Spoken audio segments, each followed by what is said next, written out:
একটা কোয়েশ্চেন হ্যাঁ কোয়েশ্চেন হলো ওই যে ভাইয়া আগে বলছিলেন যে ধরো আমি এইচএসসির একদিন পর সেট এক্সাম দিলাম, তাহলে এটা এক ইয়ার গ্যাপ হবে।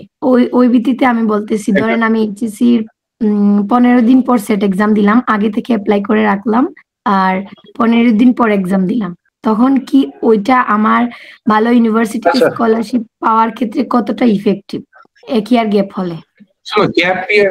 গ্যাপ ইয়ার নিয়েও কিন্তু তুমি একদম হার্ভার্ডেও যেতে পারবো, ঠিক আছে? এইবার যে হার্ভার্ডে পাইলো অরো গ্যাপ ইয়ার, সিয়াম ভাইয়ারও গ্যাপ ইয়ার, লাস্ট ইয়ার যে পাইছিল অরো গ্যাপ ইয়ার, এমআইটি তে যে পাইছে অরো গ্যাপ ইয়ার, সবারই গ্যাপ ইয়ার, ঠিক আছে? গ্যাপ ইয়ারের সাথে ভালো খারাপ ইউনিভার্সিটির কোনো কোরিলেশন নেই। কিন্তু কথা হচ্ছে এই যে মানে তোমার গ্যাপ ইয়ারটা কিন্তু এইভাবে কাউন্ট হয় না, ঠিক আছে? আমি একটু ভুল বলছি, এটা একটু ভুল বুঝছো।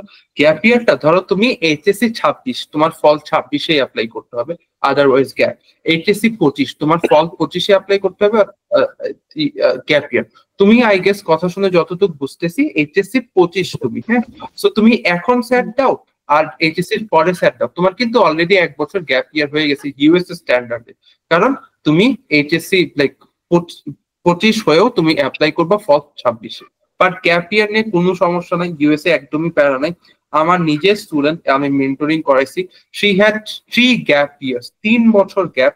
3 বছর গ্যাপ নিয়ে she got into Whitman College, and for those of you who do not know, Whitman College এই পর্যন্ত বাংলাদেশ থেকে মাত্র 2 জনই চান্স পাইছে। সো গ্যাপ ইয়ারের সাথে ভার্সিটিতে লাইক পাওয়া না পাওয়ার কোনো সম্পর্ক নেই।